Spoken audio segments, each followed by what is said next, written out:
Hello, my name is Antonio Dawson, and today I will be presenting on the topic of emergence of thoughts and language, cognitive development, and infancy and early childhood. Understanding how infants and young children develop thinking and learning skills is critical because it lays the foundation for the future learning, communication, and problem solving ability. It also gives a brief roadmap of what you're covering. I will be basically exploring a key development theory, language, milestones, and the roles of environment and culture in shaping a child's cognitive growth. The introduction, basically, the cognitive development is critical in infancy and early childhood.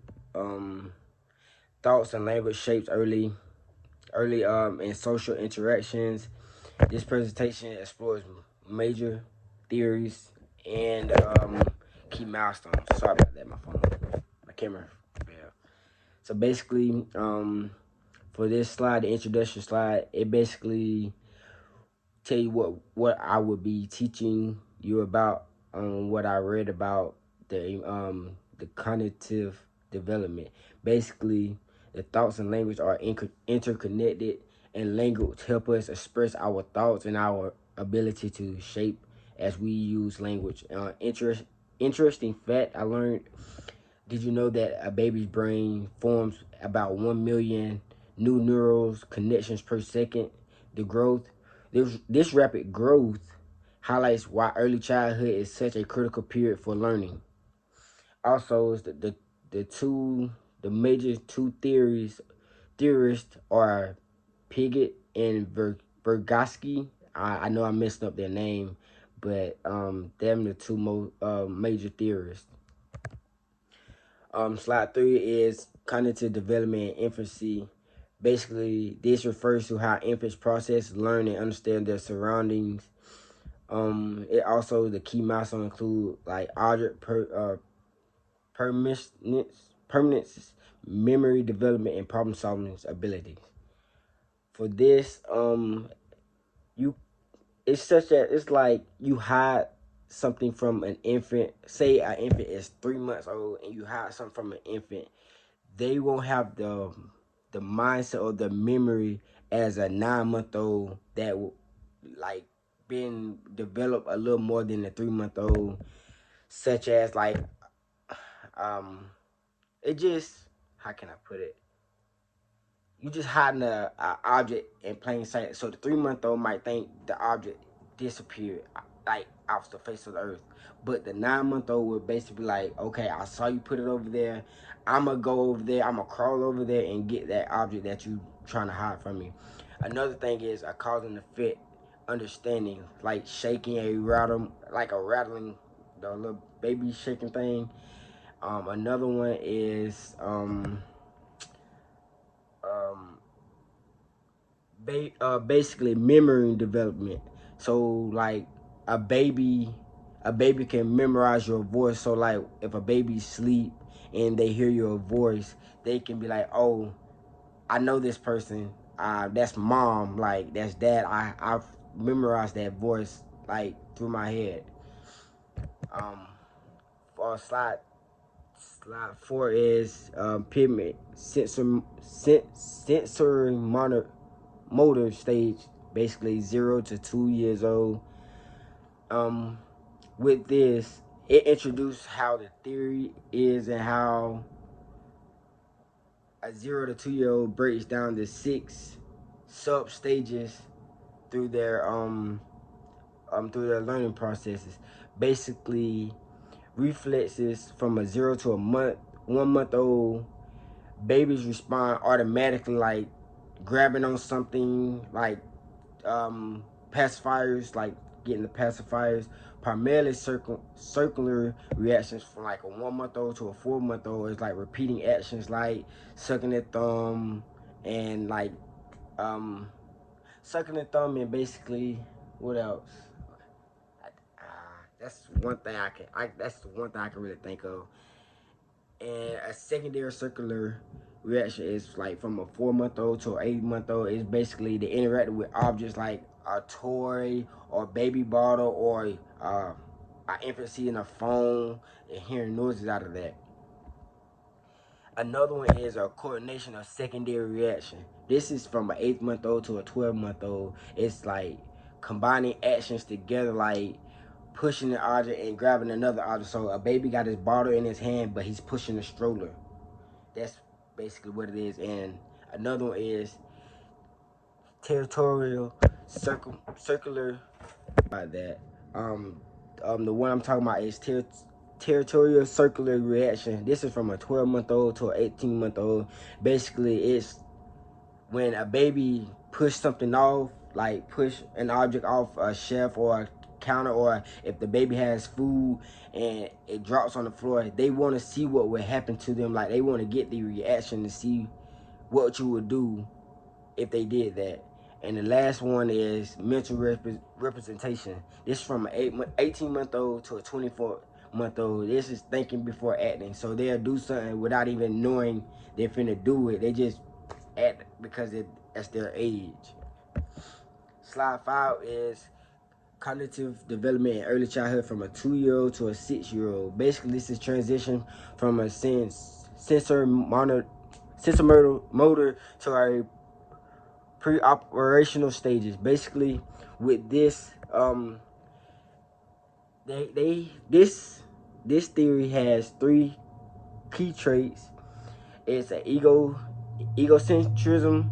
It basically means young children struggle to see other perspectives. Like if a child sees a mountain, they assume everyone see it the same way.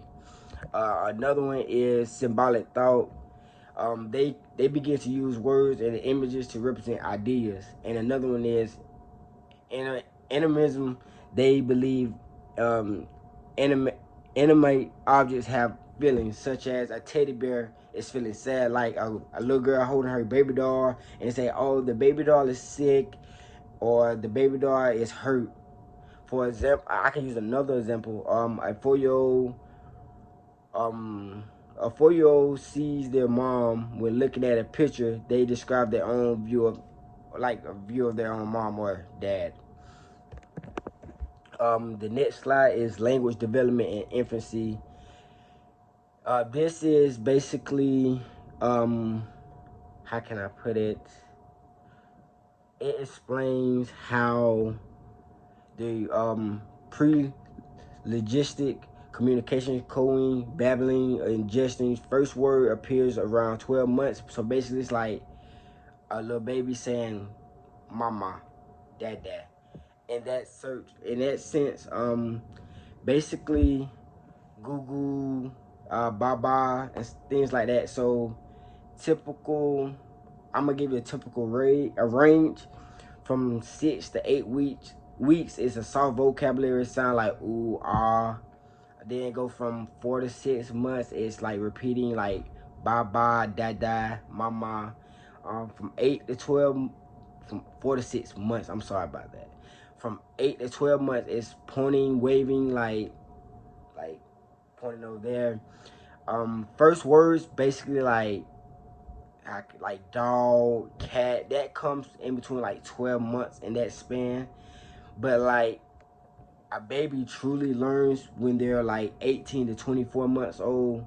That's when their memory and their um, learning ability basically grows as they're getting older.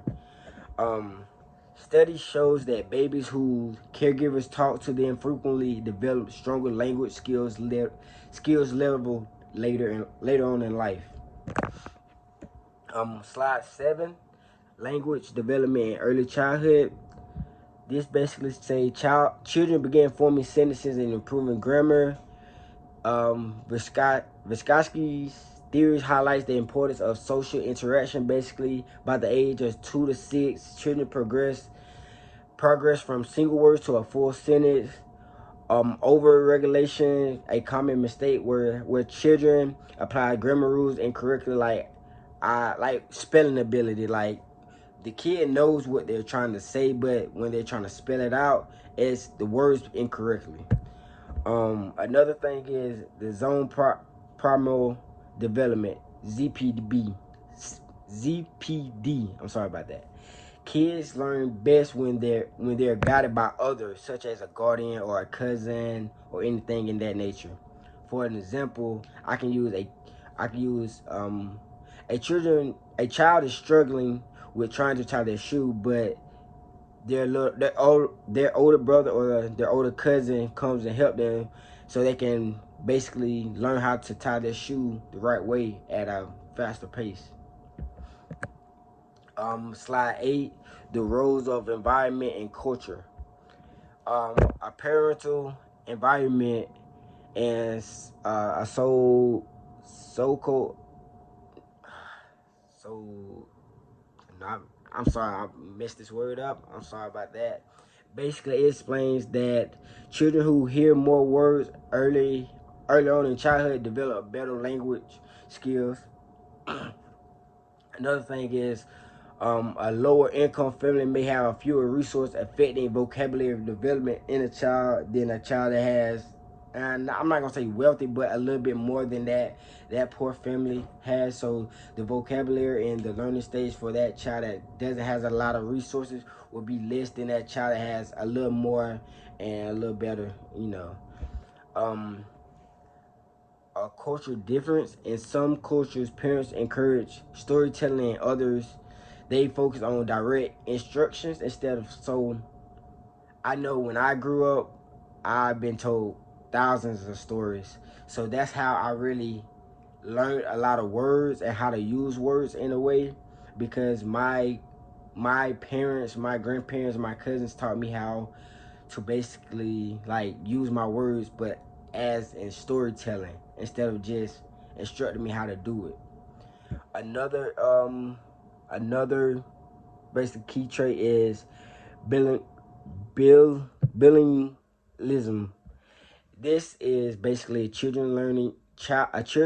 child learning two language may basically mix them up, but later develop stronger cognitive flexibility. So, such as a Spanish speaking kid coming to America, but the only language they know is Spanish. But when they come to America, they have to learn English. So it be a little mix up in the dialect or in the conversation that they're trying to say. But later on in life, they'll develop a stronger mindset to process everything. For this, it's just the resources where I got the last slide's the reference page, basically where I got my resources from. And thank you.